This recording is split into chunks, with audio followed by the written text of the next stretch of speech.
Why the cult movie Fight Club was initially a failure. This video is going to be inspired by an interview I saw Ed Norton doing and saying that him and Brad Pitt went to that screening of the movie in Cannes, and Cannes is this place, Cannes, right, in France, and the screening is like with all haute couture people, all fancy, and they didn't like the movie. They booed the movie Fight Club, and Brad Pitt and Ed were like, "Oh crap, I don't think this movie is gonna go well."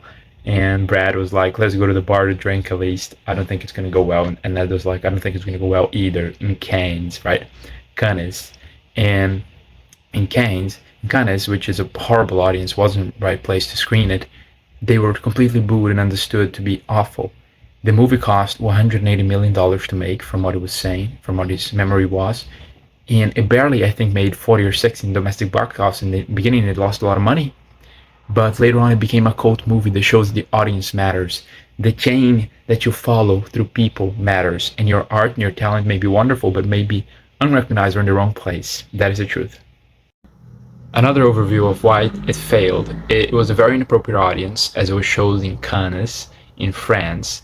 The themes were a hard critique of modern society, and they both went drinking afterwards because they thought it was awful.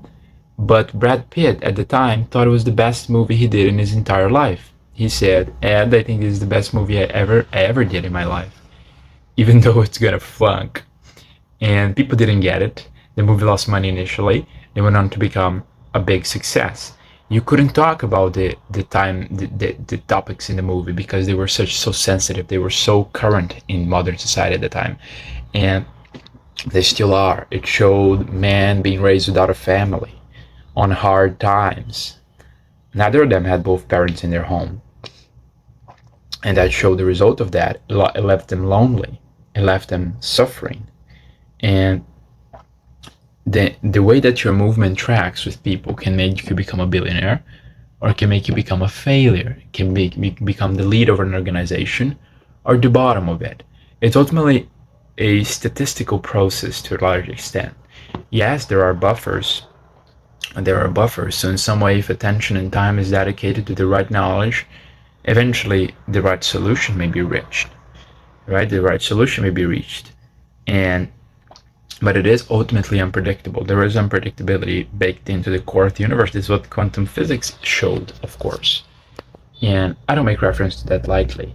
I mean, the most things we cannot predict, such as the climate, or who's going to become a billionaire, who's going to fall, when is the state going to fall, how people are going to behave, how your children are going to turn out.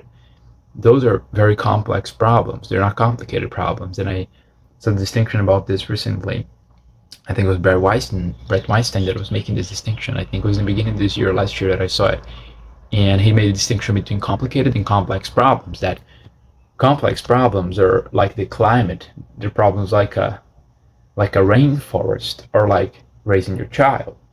You can never know the outcome ultimately because the variables are too entangled and too unforeseeable.